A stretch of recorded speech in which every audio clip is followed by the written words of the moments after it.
Grab your cup of coffee. Sit down for a story. Let's all go exploring. Making it after 40. Making it after 40. Making it after 40. Hello, friends. Thank you for joining me for this week's episode of Making It After 40. I am your host, Lisa Rodriguez. I am an actor and writer who is still trying to make it after the age of 40. On this show, we explore what it means to be an artist trying to make it as a middle-aged person. I seriously cannot believe it's almost the holidays. I have one small favor to ask. It would mean the world to me if you would honor me with a gift of a 5-star rating, and if you listen to Apple Podcast, a review as well. It takes only a few minutes to do, and if you're not sure how to do it, I have a reel explaining how to do it on my personal Instagram. And I will share it again this week, so that way you can find it easily. Okay, today my guest is Katherine Stein. Katherine and I met at UCSD in the theater department, where we were both earning our degrees. I wanted to have Katherine on the show because she is one of those people who continues to fit theater into her life, despite having children, despite working a side hustle, despite taking a break from acting to be a stay-at-home mom. Katherine continues to feed her creative soul and find opportunities to perform. In her career, she's even made the choice to change markets, moving from Los Angeles to San Francisco, which actually turned out to be a better market for her. So it worked out in her favor. This conversation was so special and very healing for me personally, and also eye-opening as to my college experience and some of my insecurities that I've had over the years. I hope you all enjoy it as much as I did. So please sit back and enjoy the show. I am so excited to share our first sponsor, Rustic Winds. Based out of San Diego County, Rustic Winds is a family-owned and operated small business that produces handmade artisan soy candles and bath and body products. Rustic Winds uses IFRA-regulated and certified fragrances, and their products are palm-free, vegan, and made from organic oils. I love Rustic Winds products. Their custom blends of scents are incredibly delicious, and they are free of phthalates, sulfates, and parabens. It really doesn't get better than that. I personally have been trying to cut back on plastics, so I ditched my shower gel in that plastic bottle and switched to using their cold-processed bar soaps. My personal favorites are birthday cake and honeysuckle jasmine. If you're looking to support small business for your holiday gifts, or maybe you're looking to change things up with your regular body care routine, please check out Rustic Winds on their website at www.rusticwinds.com, or check them out on Instagram using their handle @rusticwinds. For my listeners, they're offering new customers 15% off. Use code MAKINGIT, MAKINGIT. Check them out today.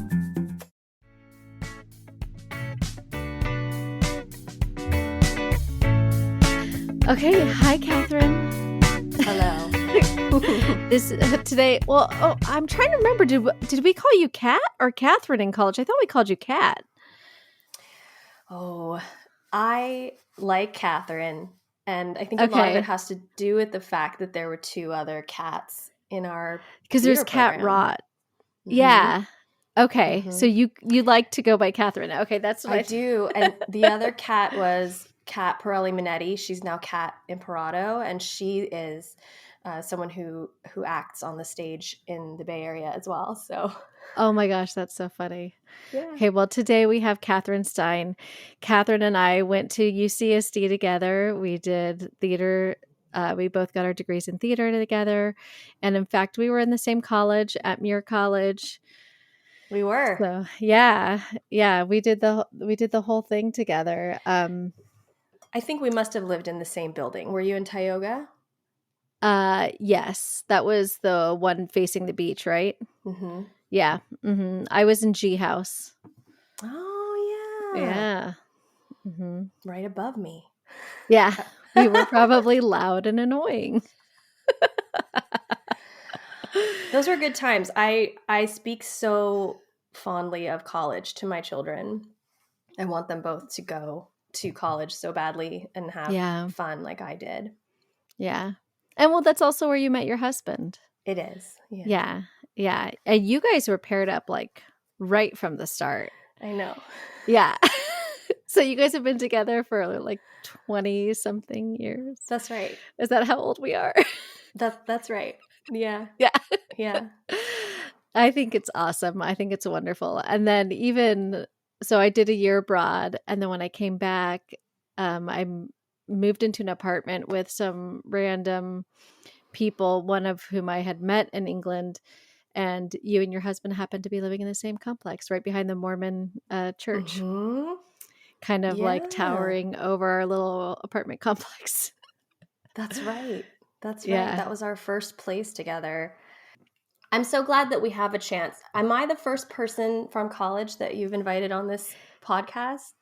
Yes. Well, yes and no. So I've been trying to get Keisha Zoller on as Mm-hmm. well.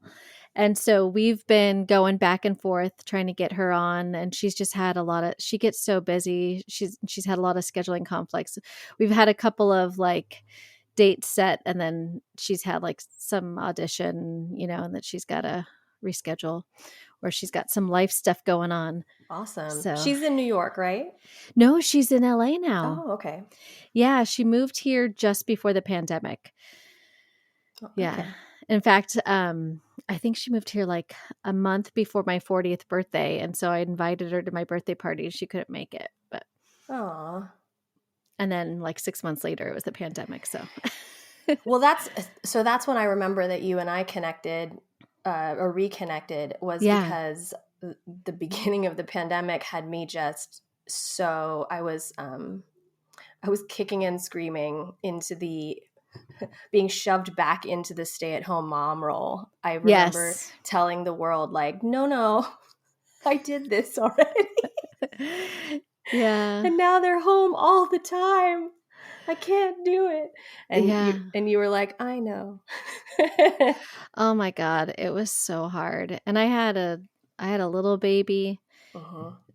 Julia was 9 months old when it all shut down. And I had just like started trying to get back out again. And I had like a couple of good auditions. Like I had 2 commercials and callbacks, 2 commercial auditions and callbacks on each of them. And then the pandemic then neither shut of those down. projects happened? For sure one of them didn't happen. Uh-huh. The second one, I don't think the second one. No. I ended up finding the second one online. I think they must have shot it because they were supposed to shoot it in like January or February. So I think the first one got shot, but the second one did not. Mm. Yeah. So, oh well, what are you going to do? Yeah. Yeah. But so what I love about having you on is because like I know a little bit about your story just from what I know from school, going to UCSD together. And I know that musical theater has been your thing and you're wildly talented in terms of that. And you're singing and acting and dancing and you continue to do that. And for my part, like I've always been impressed that you've been able to keep theater a part of your life because Yeah. every time I think about it personally, I feel so overwhelmed at the idea of like nightly rehearsals Mm-hmm. while having a family. I don't know how people do that. Mm-hmm. And yeah, like you and your husband when my eldest and your kids were little, you guys were here in LA, and then at some point you guys made the change to go up to San Francisco, and so you had to change markets. Yeah. So I would love to hear about your journey of, like coming out of college and I don't know, just I'll let you take the reins and Okay. tell us about because it's such like creativity seems like it's such an integral part of your life, and I'm so impressed that from my perspective, I can't speak for you. Thank you. From my perspective, Thank you. you've never lost the vision of your artist self. And that's really hard to do when you're a mom and you're a wife and you're everything else that you want to do. So I'd love to Thank you so much. have you talk about that. Yeah. Gosh. So college, because you were there as well, maybe this was your experience. I chose that college because it felt like a cool place to hang out. Like the vibe I got was like, oh, this big grassy quad and Mhm. everyone's just chilling in their flip-flops and this is where I feel at home. But I didn't really have any certainty that I was going to be able to make performing on stage my career. Mm. I think prior to college, I swam in really competitive circles in the Bay Area. And so I just was kind of timid about trying to do the thing, trying to go to NYU or CCM or one of those big colleges. So Mm-hmm. I chose UC San Diego, where I loved it because everyone was so smart and Yeah. you know, like you're in a huge place where everyone got good grades before, Yeah. you know, so like you're Yeah. not that great anymore. Yeah. And so but I quickly realized that I was going to have to major in theater and then double major in something else just to kind of keep myself feeling like myself. And what I got from that program was this reverence for the art form, right? We had to learn all about the history of Western theater. We had to study design. We had to study dramaturgy and playwriting. And acting was like a small corner of the requirements to graduate. Yeah. So I never felt like, oh yeah, this is a thing, and this person, this like external force is going to tell me like, you should go for it, kid. You got the juice. Like never happened, not once, right? Yeah. So, and I think you talked about this with another guest. Like when we graduated, they were like, okay, bye. Yes. Well, okay. Do you remember Amy Scholl Of was course. supposed to teach a business of acting class because Mhm. she actually had some success in Hollywood. Mhm. And like our senior year, she didn't teach it. Are you So, sure? I think so. I thought it was that she was supposed to teach it and she didn't teach it. Well, how I wait. remember it is Maybe this is how I remember it. Maybe I'm misremembering. How I remember it is she said, you have to audition to be in the class. And she didn't make it sound like it was going to be hard to get in. Yeah. But you didn't have to audition if you had been in one of the department's plays. And I had never gotten cast in any of the department's plays. I said to her, well, I was in a dance recital. Does that count? I mean, it was in the big space. Yeah. She says, no, that doesn't count. You're going to have to do a monologue for me. And I sort of got defiant and said, no, you know me. Yeah. And so a lot of the other students said, like, well, basically she just tells you how hard things are going to be and how Hollywood's going to pigeonhole you into a category, like you're this kind of a person or you're that kind of a character, and these are the only parts that you can play. Yeah. And these are the voices of our peers. And so they sounded sort of like not inspired by it. So I just didn't want to take that class and be even more discouraged upon graduating. So then what happened was I had my double major in theater and communication, and I had interned at a modeling agency in San Diego called Shame and Freitas. I remember that agency. I think they're still around. They are. Yeah. I know. Yeah. It's so wild. So James got into UCLA Law School, and we decided that we were going to get married. So I moved to Westwood, or not exactly Westwood, but near the UCLA campus, and just tried to just get a job, any job. Yeah. The people at Shame and Freitas even said, if you want to do extra work, you're going to get bored really fast. Like just no one told me to do the thing, Lisa. I felt so like a secret little like person inside me was like, oh, but I really love acting. And the world was like, nah, you can do anything else. You're so much smarter than that. Or it's so impractical. It's just not practical. And you have your shit together. And I believed the world, you know. And that feels very familiar. Yeah, I'm glad. And I talked to Adam Birch about this recently, and he said to me, that what he remembered from college was that the professors would say, maybe someday, if you're really, really lucky, you too can work at the La Jolla Playhouse.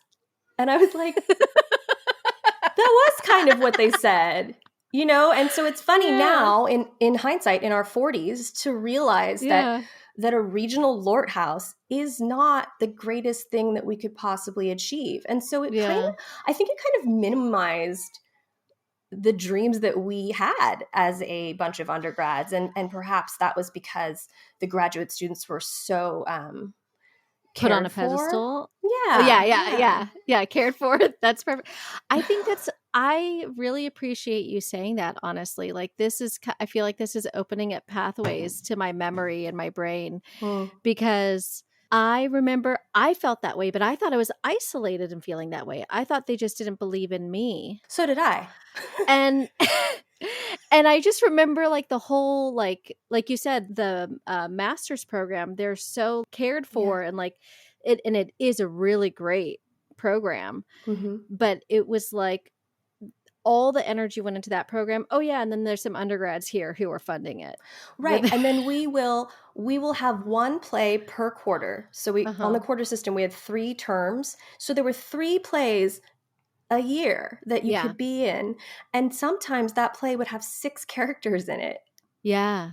And I remember thinking, well, that's not helping us at all, because I remember Jose was gonna audition for it, and he did end up doing the program. But I remember it was kind of a thing where they were like, well, Jose is the only one who's good enough to get into it. Yeah. Wow. Oh. So having touched on that, I feel like I'm healing some old wounds right now. Yeah, Thank you. And who knows who's going to listen to this? I don't think we've said anything too damning. Oh, I think that no.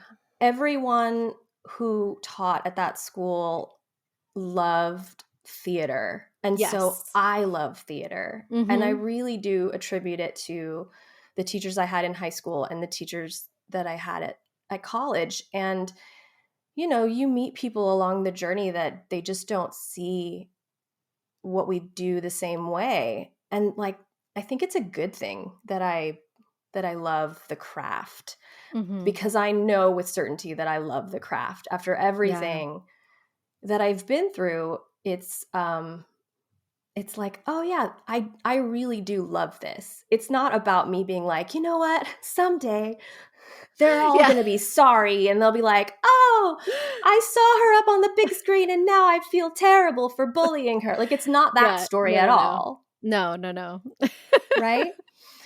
So from then to now, I've really learned that, like, I can use all of that stuff that at the time made me sort of just terrified that I was just okay for all 4 years and even afterwards, to now being like, oh no, it was just sort of, I was collecting intel. And then in order to learn how to be a good actor, I had to go elsewhere and find people that knew how to talk to me in a motivating way. And that's not, it's not like, oh, these were bad teachers. They just weren't the right teachers for me. And I think that it's so wonderful when you are in a class and you really feel like, okay, I'm getting so much from this experience, and you have to go find that stuff. So I lived in LA. It was like right when September 11th happened, 2001. Yeah. And there was so much fear in the air of like, is this the end of cities? Like, remember that? It was pretty crazy. I do remember that. I was doing temp work. I was still down in San Diego, but I was doing temp work in, I don't know, like, let's say it was like a 10-story building or something. And I remember being like scared. Should I go to my temp job today? But I moved to LA the following summer. So it would have been 2002. And even then that fear was still present. And I remember, like, I took a job in downtown when I moved to LA, and just like being among all the high rises, everyone was still security, first of all, was insane. But there was this feeling in the air, like, God, should we even be living in the city? You never know when they might strike again. Yeah. Yep.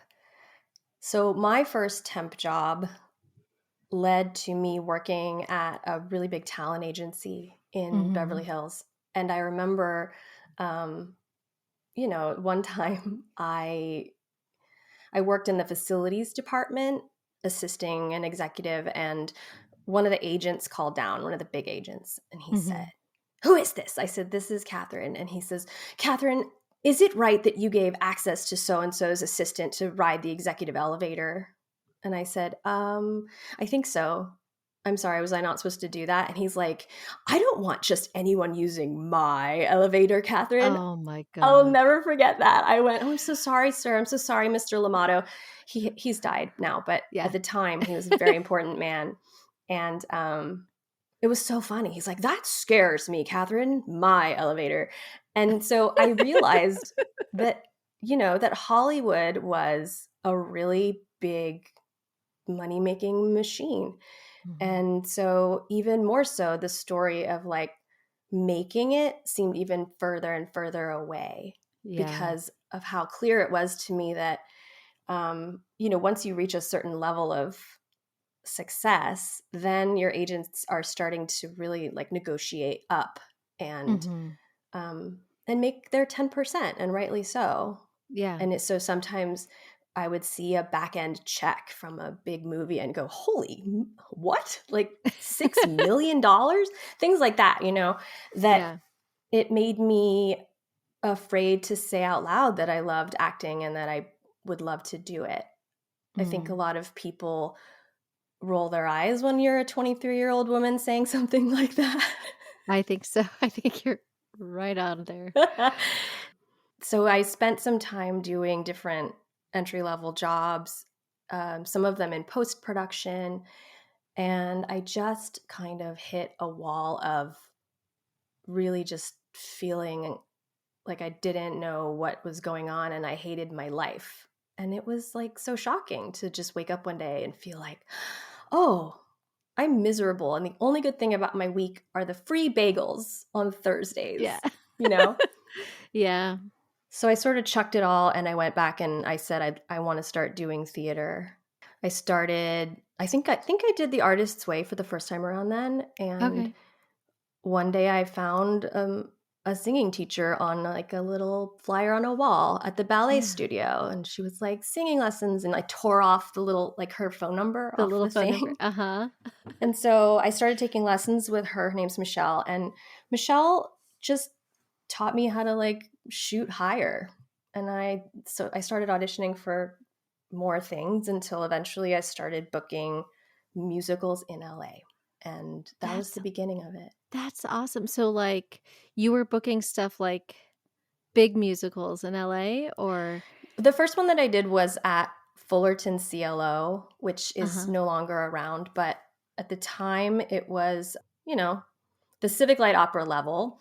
Yeah. And they were doing Miss Saigon. And I went down there and there were, no joke, there were 300 people in line for this audition. Oh my gosh. And they picked me, out of all those people, to be one of the 10 ensemble women. And the whole cast was so talented and kind that we all talk about how like we would love to have that experience again, where there wasn't a single person in that cast that you were like, "Oh, except for Josh, he's a pain in the ass." Like there was nobody like that. Yeah. And that was like the experience that all other shows try to live up to, I guess.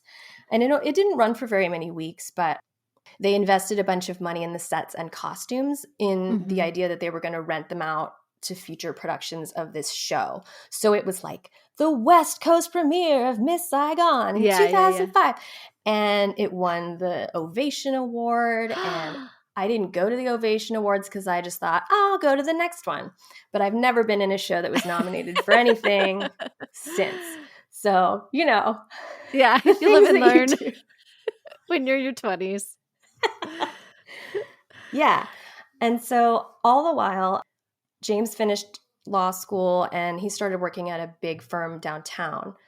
And one of the things that happens when you work at a big litigation firm is that, they expect you to bill 2,100 hours a year. So he worked a lot. Yeah, especially when you're like just getting your feet wet and you're going to try to make partner one day. Yeah. Mm-hmm. Yeah. So I had the opportunity to, like you said, be at rehearsal every night, go out for drinks after rehearsal. Yeah. The things that you do in your 20s. Pre-kids. And then I did a dinner theater gig in Wichita, Kansas. And then I did. Wow. Yeah. So you just took off to Wichita to go do this gig? Yeah. See, that's the stuff that I totally missed out on. I I don't know if I would have booked anything like that, but I didn't even try,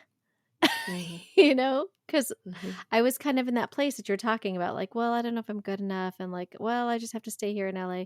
Well, and when I first moved up here, Ryan and I were still dating. And so I was just I have to be with my boyfriend. I got to stay near my boyfriend. Just so dumb. Yeah. Well, that's why I didn't study abroad. Like you were talking about studying abroad. I didn't do that because I didn't want to be away from my boyfriend. Yeah. Little did I know that he would be the person. So I don't know. I'm trying to find the timeline in my memory, but I also started taking acting classes, and Paige had a boyfriend who said, "Oh, you got to go to this place. This is where we all take." So I audited his class, and I was inching out the door because I don't like the repetition exercises, and I don't like any kind of improv that leads to people screaming curse words in each other's faces. And I just was like, what is happening? This is uncomfortable, where it's the situation is that he doesn't trust her. And so she walks in and he says, "What are you looking at?" And all of a sudden they're screaming "fuck you" at each other. And I was like, I don't. And then the teacher said, "Now, why was that good?" And this girl goes, ooh, me. And she goes, "Because they took everything personally." And I was like, get me out of here. So I found a class that I really, really loved. And I went to that class every week for a couple of years. So all the while that I was doing theater, I was learning a lot about cold reads and about co-stars and guest stars. And, my teacher had access to, he was managing a few people at the time. So he would give us really recent sides, and he would give us 10 minutes tops to go over that. And then he'd be like, "Okay, go."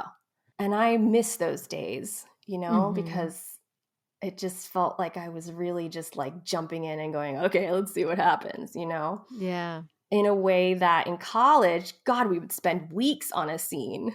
Do you know? And you're like, "Is it good yet?" Yeah, and you're writing down next to each line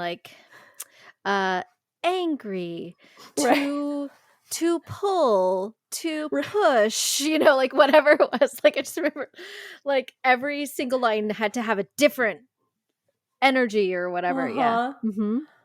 Oh yeah.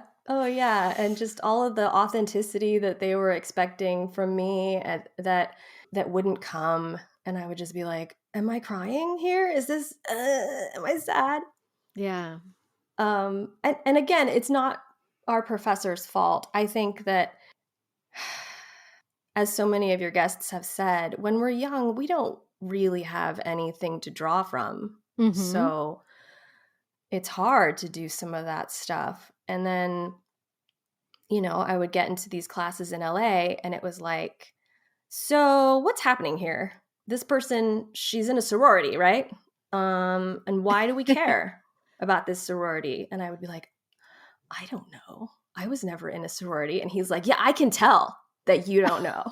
You need to come up with a reason why this person cares so much about this thing. Yeah. And it doesn't matter what the answer is. You just need to know. And the stakes were just as high, but sometimes about a very TV related thing. Yeah. And so I've always loved TV, and I've always admired it and watched a lot of it. So the problem that I had in LA, which always pushed me back to theater, is that it was so hard to get in the room. Yeah. So you might be like ready to go, but casting director workshops were the way in, right? And Yeah. so that was it. You would kind of hope that somebody thought that you might be useful for a day player or something like that.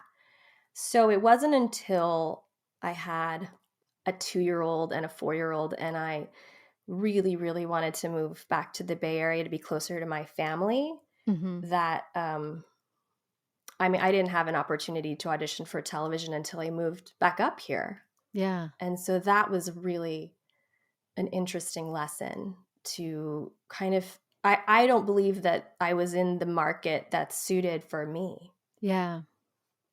That's something that's, I think that's a really important thing to note as well, is like, Mm-hmm.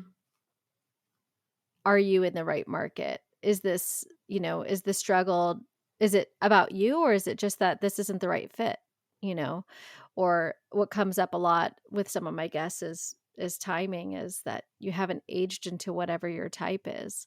That's come up several times where some of my guests, they weren't so successful when they were younger, and then they hit a certain age and all of a sudden they hit their casting type and age and they start booking. I think the same thing could be said about the right market. I actually had a casting director say to me in a recent casting, one of the SAG Foundation workshops, I said, like, I'm still trying to get my co-star credits, and my agent submits me all the time and I get very few auditions. And she said, well, you're in LA. You're in the hardest market. That's why. If you're in a Mm-hmm. smaller market, you'd probably have better luck with getting more auditions, but you're in a tough market and your category is full. Yeah. So, Yeah. And I did have a meeting with one agent. My friend from acting class, she got me a meeting with her agent, and the woman looked at me and said, "You know what? We already have you. So I'm really sorry." And I, yeah. I kind of said to myself, "What does that mean? Yeah. We already have you." Hmm. Again, not helpful, you know? Yeah. So shall I go be different? I can go be different. I can do something else with, remember what you're saying? I can do something else with my hair. Yeah. Yeah. Yeah. Yeah. Yeah. Yeah. So I think to update you, I'm doing the artist's way again for the second time 20 years later, and I'm on like That's week awesome. 12. So Oh. I'm just blissed out on this idea of, just have faith that the thing that you're supposed to create will come to you, Mm-hmm. but you have to have a lot of patience, and you have to just be like really happy for other people. I find that Mm-hmm. that is the key to this career, is to say, my friend's success is my success. And Mm. I try to believe that, and I try to live that, because then you get to smile so often when you're like, oh, look, I know them. Oh my God, Yay. that's gonna make me tear up because I think that's so beautiful. And I think that's so true. That, like, yeah, your friend's success is your success. Yeah, there's something special about seeing your friends Mm-hmm. make the thing. And when you see your friends make the thing and it's so them and it's so right, it kind of like lights a little fire in your heart, like it lights something up inside of you. And Yeah. And yeah. it beats down that scarcity monster that Uh-huh. makes us believe that it's like me or her. I can't live like that. Uh-uh. I would literally implode. Yeah. And um That's so early 2000s. The competition thing, that is so the early odds. We are done with that. I This is- remember I listened to Busy Phillips be interviewed on a podcast, and she said, I'm the girl that walks into the room, I'm in the holding room just like chatting it up with people, because like Mhm. maybe I haven't seen this person in a couple of months, and I won't again for a long time, and I just like, how are you? What's going on? And she's like, I know that some people are like, shh, I'm preparing to go into the room and kill it. She's like, I'm just not like that. I just want to hang out and be cool and realize that this is just like another day at the office, and how great that I get to see you when I'm there. Yeah. And I thought to myself, oh, I'm so glad that I'm not the only one that's that way. Because sometimes I would feel other people's anxiety, and I would pick up on it and go, why are we all so afraid? Like, we're just like, who are those people in there waiting to judge us that we're like freaking out in the holding room? I just don't want to feel that way. We get so few chances to really just like play. And I don't know what's going on, but it's like somebody's teaching us that like there's something that we're supposed to be scared of. Yeah. You know, like, oh my God, if I don't go in there and nail it. I don't know. What is that thing? I think it's a lot of the fear of failure, you know, or Mm-hmm. the fear that you know, those little voices of doubt, and like those people that were kind of like acting is impractical, like that they were right, that this Yeah. was just a stupid dream to chase. And you know, now that we're in our 40s, we wasted 20 years doing this thing, you know, but no, that's not what it is. So I think that's where that comes from. And I think I can speak for myself. I think I'm more at a place now where I'm just like, I go in, I do my best, and I have fun with it. And Yeah. And you're and so it's not up to close. me. It's not up to me. It is what it is. Yeah. And Right. I don't know You're if that so just comes with close. age or reps, or what. Reps as in like repetition. Mm-hmm. But 100%. yeah.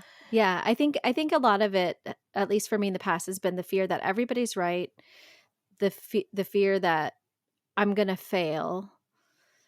But I think I'm learning more and more there's so much strength in failing, because every failure you get stronger, you get better, you learn something. It's true. Yeah. And I had a teacher who tried to teach me that. His name was Richard Lawson. And I just found out this year. Oh my gosh. I just found out this year that he's like a major character in the Poltergeist movie. Oh. It's like, oh, I'm watching this movie with my 14-year-old son, and I go, I used to take acting class from that guy. But Richard Lawson would be like, you got to fail forward, Katherine. And I'd be like, I don't know what that means, man. Like, Yeah. I would picture myself like face down in some mud. I'd be like, fail forward. Like, what does that mean? But I think it means what you said. It's just, you know, I'm never going to get anything that I don't show up for. So I just keep showing up. Yeah. And now I have people in my orbit who tell me that they learned that from me. And I'm like, really? Well, I guess. That is so cool, though. That is so cool. I mean, even well, I'll tell you, when we were in the early pandemic, and like Mm-hmm. you wanted a reader and whatever, we got together to read, and like we were breaking down the scene, and I was like, oh, she's so much better at this than me. I really need to Oh, step up no. my game. I'm really out of practice. But it did like inspire me that like, yeah, Lisa, you need to get back into acting class. Because like you were like so on it, you know? Oh, So thank you. I just think it's neat when we can inspire each other to like do a little more, push yourself a little bit more. I'm such a nerd. I'm always trying to take classes. I was just with a friend yesterday, and I had her give me a voice lesson, and she was just showing me like a different way to sing.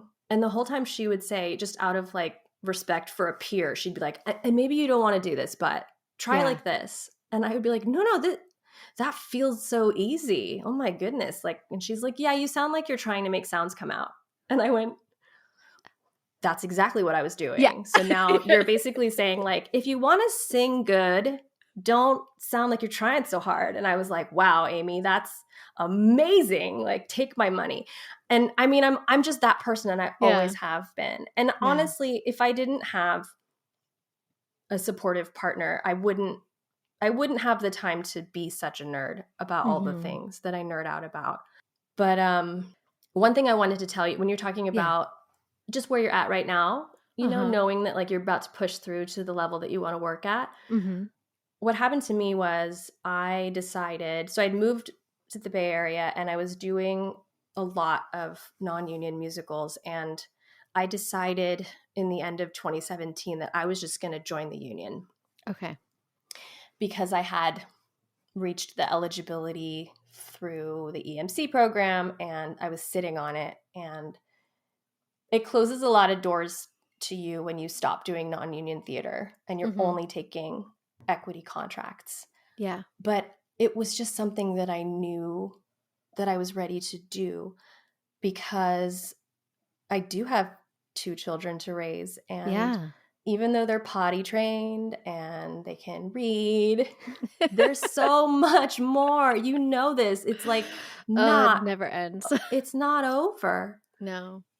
And a woman I really respect, I asked her how were you able to get back into it?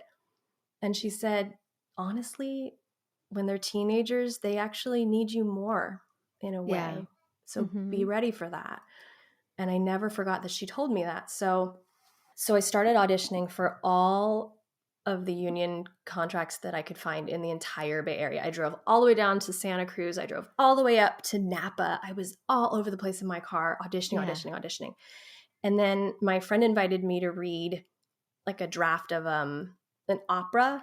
So we weren't singing the opera notes, but we were just speaking the libretto words so that then the opera composer could then sort of hear the lilt of our sentences and like help write. So it was basically just like a reading. Yeah. And I was in the room with some really talented women and maybe a man or two, mostly women. And afterwards I said, yeah, I'm just hitting the pavement every week, trying to get a show. I get a lot of callbacks. I get a lot of almosts, and I haven't gotten it yet. Yeah. And this woman says to me, well, I think it takes on average about 2 years before people start to see you as a union actor and not a non-union actor. They have to get used to the idea. And then they need to know who you are and where you live and what you do. So she's like, it takes about 2 years. And so how long has it been? And I said, it's been 18 months. And she says, so you're almost there. Yeah. And I was like, thank you, Rebecca. And it's just those moments like that. Yeah.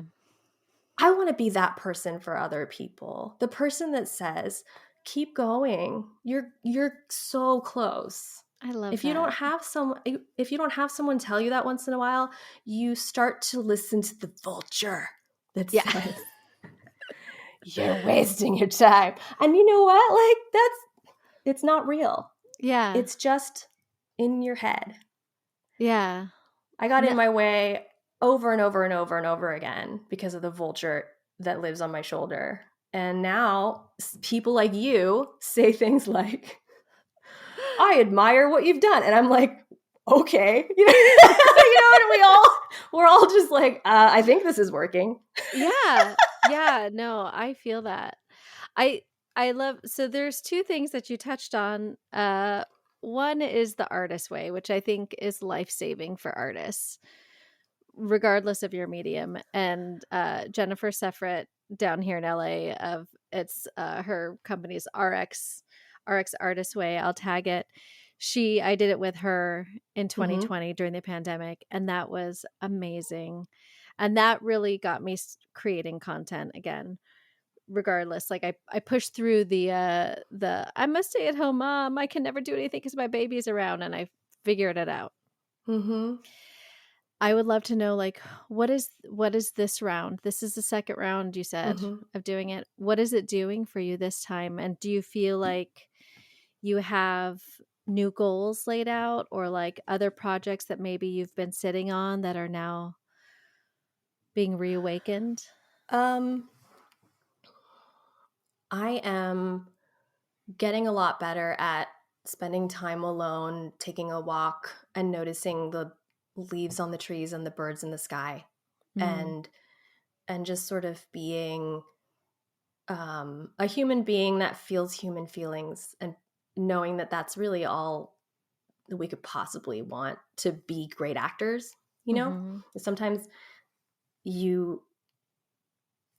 I personally I think I can be so much nicer to myself now after these 12 weeks than I could have last year or the year before. And I don't know if I'm going to book that commercial or if I'm going to get a chance to do the jobs that make people go, "Ooh, wow, you were on that." I don't know if those jobs will come to me, but I do know that like I really like what I'm selling, and there's no way that I could have said that back when we were in college, Lisa. 100%. I was just like, I don't know. And so I'm so thankful to write those morning pages, and sometimes the morning pages just say, "Hey, you know what? Like, you're awesome." And I'm like, "Well, thank you." And I know that sounds silly, but that's what I needed this year was for someone to say, "I can't wait for the next project and all the cool people that I'm going to meet when I get to the rehearsal room, and all of the things that I'm going to learn about myself." And the fact that I'm still in this industry, which is, it's really transforming itself because of the things that we have learned about consent, anti-racism, just like the indigenous peoples of our country. And suddenly the voices are very loud that are saying like, "Oh no, we're not telling that story anymore. We're going to tell a different story." Yeah. And I'm so impressed with these people, these young people in my industry that are sort of burning it down, because I just want to be here to see what happens. And the same thing is happening in TV. Yeah, definitely. I mean, it's so exciting, and you, like me, are a mixed person. Mm-hmm. What has that been like for you from your end? Because your mixture is obviously different than mine. Mm-hmm. And I don't know it exactly, so I'm not gonna proclaim what it is. But I know that like being half Asian and half white, right? Uh-huh. Yeah, that that has its own thing in the industry and trying to find your way. What has your experience been with that? I think that because I take after the shorter, curvier part of my Chinese heritage, I always felt like I wasn't sexy enough for LA. Oh, And that's fine. I really don't think I missed out on a whole lot of jobs that way. But sometimes in musical theater, it has not served me.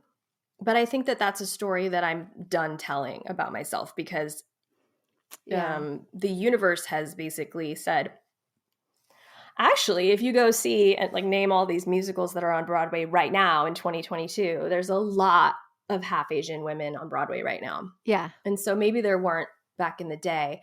And maybe, when you think about like the producers, I asked, can I come in and sing and dance for you guys at this one company? And they were like, "Oh, we don't think that we have enough union contracts for you." So, I'm not tall and blonde and I'm not a dude, is basically what they were saying. And so things like that have happened. I've never been not Asian enough to be in an Asian musical. I think most people respect that I say what I am, and it's fine. Yeah. But I will say that the first television audition I ever got was for 13 Reasons Why. And I went in thinking, I'm not going to get this. I don't even know what this is because of the aliases all over my slides. Yeah. I was so ignorant. I didn't like Google the alias name. I just went in. I was like, "I'm auditioning for the blah, blah, blah show." And they said, "This is great." Like, they gave me an adjustment, and I played like this sort of battered mom in like a really like violent home. And I just went home and told my friend like, "Yeah, I just want an audition for this thing." And I booked it. And I was so floored. My first TV audition ever, I booked it. And then when I got to set, I understood that I looked like I could be the mom of this man. And this young man, he was supposed to be a high school student on the show. And he was one of the bullies. And so I just had such a blast. But the wardrobe department told me, they said, "Oh, Timothy's half Filipino." are you half Filipino? And I said, no, I'm not. I'm half Chinese.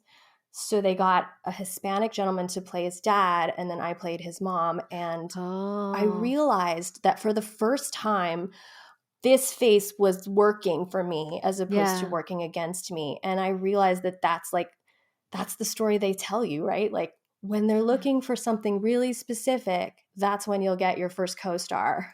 And so I guess it ended up being true for me. And I wish I could like engineer that to happen again. Yeah. But it's like you said before, I don't know if that'll happen. But it really illuminated for me that the problem was never me. The problem was never my skill set. The problem was Mhm. sometimes that they don't know what they want until you walk into the room and you look like the mom. Yeah. And that was a real lesson to me. I think that's so much the truth is that most times it's not about you. It's about whether or not the role is for you, if you fit whatever it is that they're looking for. Hmm. Yeah. And sometimes they don't know what they're looking for. Yeah. Yeah. It's true that Sometimes you just sometimes, walk in the room and you're it. yeah. Yeah. But trying to maneuver it and engineer it has never worked for me. So I try to cultivate a little bit more of like what I call like not giving a shitivism, where you Mhm. go in and you're like, whatever. Yeah. And I'm not very good at it if I really want the gig. I mean, none of us are, right? Yeah. Yeah, yeah. I think what's helping me at the moment is because I've been so busy. It's like I don't have enough time to care that much about it, or like I feel like I've had enough auditions that I don't get that I'm just like, well, okay, well, I know I'm not going to get it, but I'll do it and play with it and Mhm. have fun while I've got the opportunity. And I just like we said earlier, you just have to trust that the right thing is going to come along. Mhm. The other thing that I wanted to ask you about was your husband and the family life, and like you said, he's so supportive of you doing this career. And I know for my part, in this last episode that just came out on Tuesday, Saudi and I talk about that like, no, I couldn't do any of this without my husband being so supportive, without my Mhm. family being on board, without my kids understanding like mom's going to be gone tonight.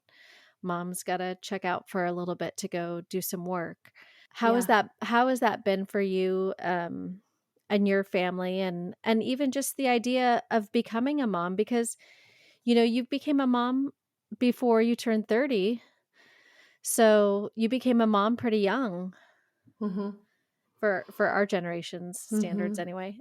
It's been not easy.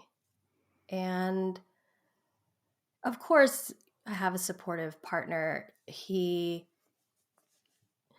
definitely um would never tell me like you can't do that, right? Yeah. But he's also not terribly interested in painting show business as something that like, you know, is any easier than it is. He says, it sucks that there's no guarantee. Mhm. And he said that for a long time, you know. So what's helped me later on after the children were out of diapers is because I think I took a break. Yeah. And what happened was I was so excited once the baby was out of me. I was like, okay, I'm gonna get new headshots and all. Like I jumped in as fast as I could, Lisa. I don't Yes. know why I can't defend it. I just was like, get me back out there. So Yeah. I got a commercial agent and they started sending me out right away. And I got my SAG card like same time.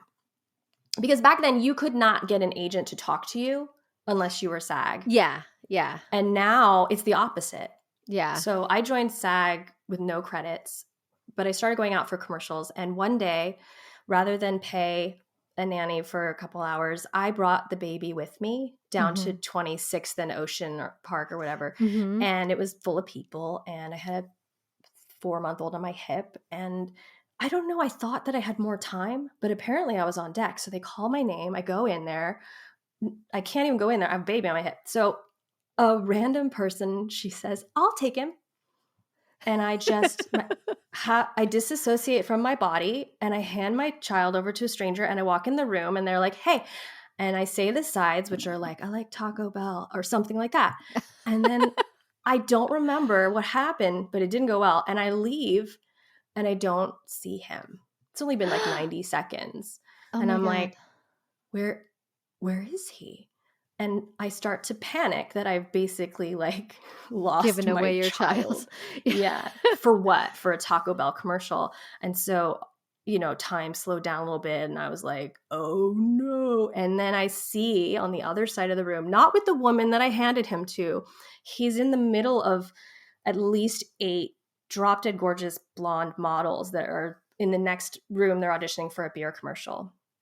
And they're all looking at him, like framing my baby with beautiful models. And they're all cooing over how cute he is. And he's smiling at them. And I'm relieved that he's alive. And then I look to my right and there's a woman scowling at me like, you piece of shit. I can't believe you like handed your baby over to no, like, and I'm sure that's not what she was thinking. Yeah. But it's what I believed she was Yeah. thinking. And I was like, you're right. I should go to jail. And so I took my baby from the models and I said, thank you. And I left. And then he cried the whole way home because the sun was in his face, this afternoon LA sun. And so that was a huge U-turn for me. I took a break for years because I felt like a terrible person. Yeah, you felt so shamed. I did. So I've come back from that experience, but it took a really long time. And so I think that, it's kind of fun to tell the story because it's still so painful to relive. Yeah. But obviously he's fine. He's downstairs right now. Yeah. But, I treat this thing that I do like work.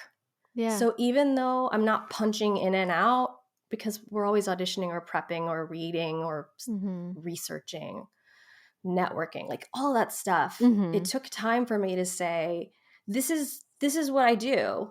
And so as long as everybody's cool, I'm going to do my work and stop apologizing for the fact that it doesn't look like other people's jobs.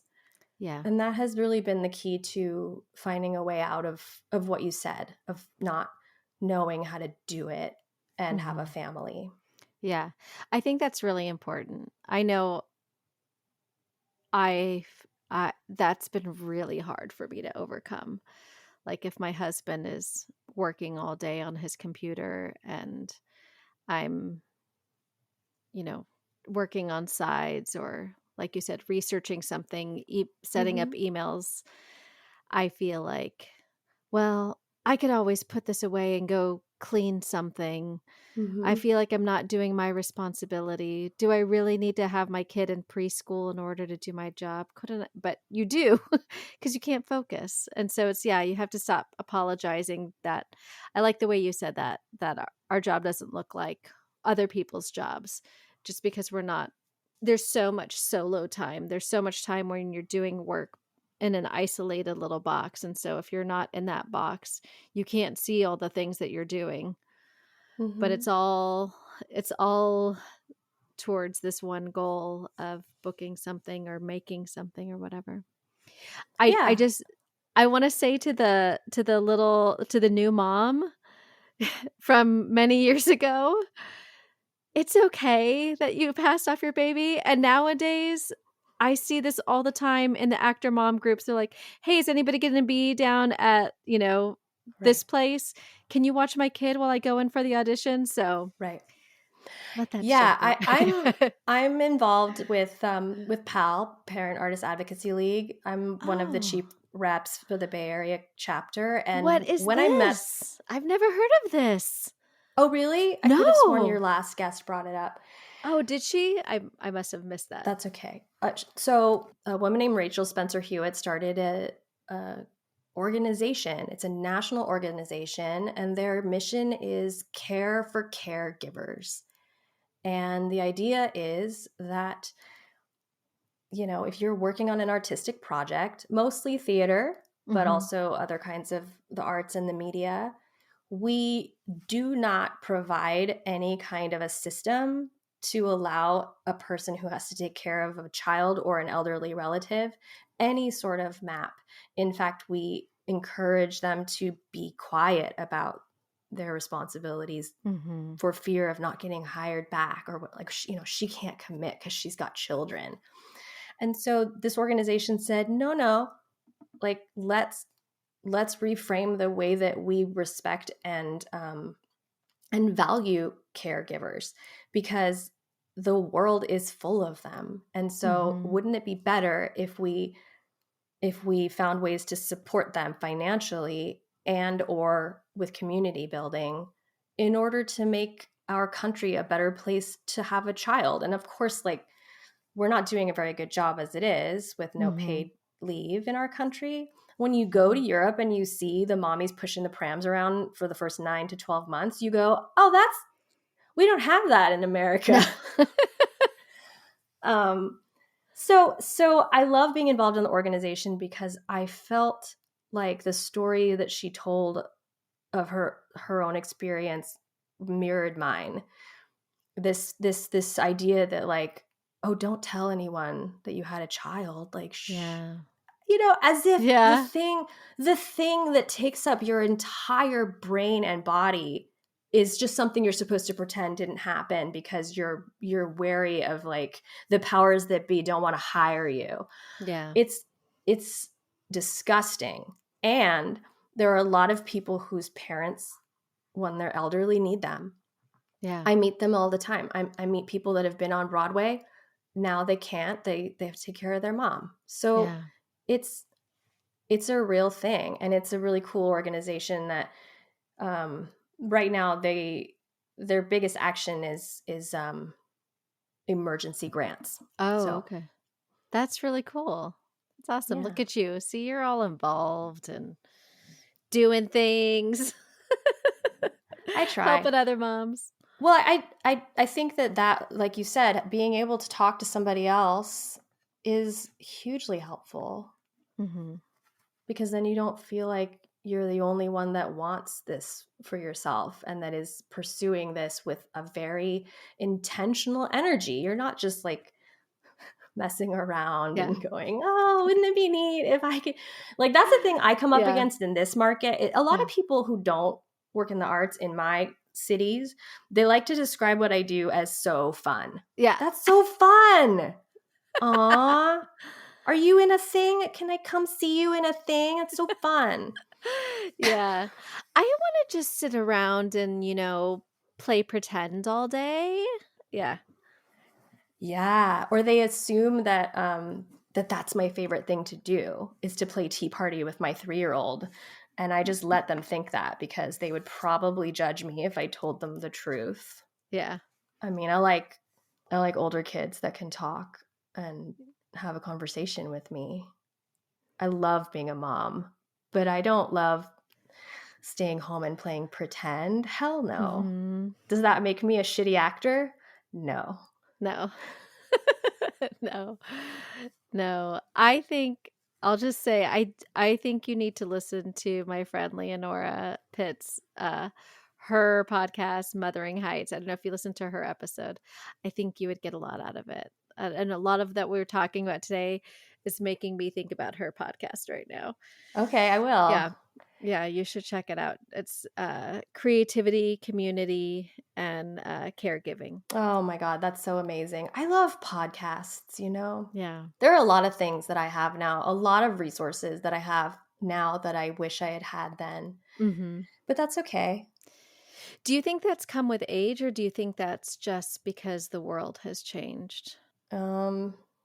Both. Yeah, because I do feel like when I was in my 20s and lost and struggling, like, I know part of that was just being my 20s, but I feel like also now it's so much easier to find resources and tools because the internet, because of social media. But then also I'm better at looking for them because I'm more mature and I'm not afraid to do the work that I need to do to make my art and make my dreams come true. Whereas I think in my 20s, I was lazy about it. Yeah. Yeah. And I'm sure that I said all kinds of entitled and insipid things when I was 23. Mm-hmm. Me You too. know, I didn't skyrocket to the top of the, no one ever promoted me, not once. And I'm sure it had everything to do with my attitude. I'll own that. I'll own that, Yeah. And so I wanted to say when you asked me to do this, I wanted to say like, gosh, I don't know what making it after 40 means, Mm-hmm. but I have so much road behind me, and I like this journey that I'm on, that I could never be this in love with the process and this good at failing forward. Back then, I Mm-hmm. just didn't have the tools to be a human being yet. So I hate the idea that we're destined to play the high school counselor or the cleaning lady. Like, we should be the more interesting character than the young person. I just think that we're just so much more interesting than we used to be. So God forbid that we like missed our opportunity to tell stories. Yeah, I agree completely. And I think again, going back to this podcast, Mothering Heights, Leonora's had so many interesting mothers on her show who are telling their stories now. Mm-hmm. Um, so many screenwriters, showrunners who are making TV that's happening right now, or writing graphic novels about Mm-hmm. their experiences, and for tweens and for the weirdos and for the lost young people. And there's so many women in our age group who are telling their stories right now. And I think, you like me, I just want to be a part of that. I want to tell Mm-hmm. my stories, but I also want to be a part of other people's stories, and I want to help people tell their stories. I want to get it out there. Yeah, and we really do rise together. So I love that you love collaboration. Mm-hmm. And I was able to have a conversation with my agent yesterday, just because he came on recently, and so I hadn't actually met him, and just the ease and the confidence that I had to just talk to this person Yeah. compared to the person I was when I worked at that agency and the guy was yelling at me about the elevator. Like, Mm-hmm. it's like night and day. And I really feel like that's just such a win in my heart, that if I come off like I've figured it out, that might be why, because I realized that like maybe I am the resource, Yeah. the person that people say, hey, what should I do about this? That's wonderful. Everything that you said is wonderful. And I like the idea of embracing that you can be the resource, that you are the resource, that you have the knowledge. But then I also know that you also know that you have more to learn. Like, we're kind of in this middle place, right? Where it's like, oh, I can offer this to these people who need it. And I am also understanding that I don't have all the answers, and I'm open to more answers. It's I such a am. wonderful place to be in our lives, right? It's so great. Yeah. Yeah. And when you have the opportunity to work with someone who's 20 years older than you, and Mm-hmm. you sort of look in both directions, you know? Yeah. Wow. 20 years ago, I was 23. Yeah. And in 20 years, I'm going to be 63. And it's all still a possibility in our industry to be an actor Yeah. Yeah. Okay. or So, not. yeah, or not. just, just retire. So I feel like this is a good place to get in my last few questions, because I know we're running a little long here. What what advice, if any, would you have for someone who is maybe just starting out on their journey, or whether they're young or they're making a second act career of it? Do you have any advice for them? I think just to like really let your curiosity light you up, and and go after that thing that you find interesting, Mm. because the difference between being really interested and ready to work is so different from being desperate to book the job so that you can say you booked the job. And I try every day to know the difference. I like that. Yeah, that's a good way of putting it. And then what does making it mean to you now? Maybe versus when you were 20, 23, 22, trying to find your way at that big agency. Okay, this is gonna sound so corny, but I love being in the room with people that are so good at what they do that I'm like, wow, I get to be here. And like, you don't want to like fangirl and embarrass yourself, but Yeah. I always feel like that's a gift from the she gods when I'm in the room with people that just are so kick-ass that I'm like, yes, like I belong in this room, I think. And I'm so excited that I get to share the space. When you quit acting, which we all do a Yeah. couple of times, right? Yeah. You notice that those sparkly, magical people are less in your life. Mm-hmm. So, so I think that that's one thing that I think is making it, is whatever that room is when I walk in and it's like, okay, let's make this thing together. It's just like, oh, I've arrived. That's the feeling I love. Yes. Yeah. That's really cool. I like that a lot. Yeah. Yeah. Well, Katherine, this has been so fun catching up. Thank you so much. Yeah, and I loved all your insights. I'm so glad we had this time together. I'm so glad that you said yes to me. Yes to the podcast. Thank you so much. I'm really glad that I got a chance to take some time this week to kind of listen to your other guests and hear about their journeys too. It was really illuminating, and now I feel like I'm part of like a kind of a category of like people who know themselves a little better. Mm-hmm. And that's really powerful. That is really powerful. And honestly, you've given me this gift of talking about our experiences at UCSD.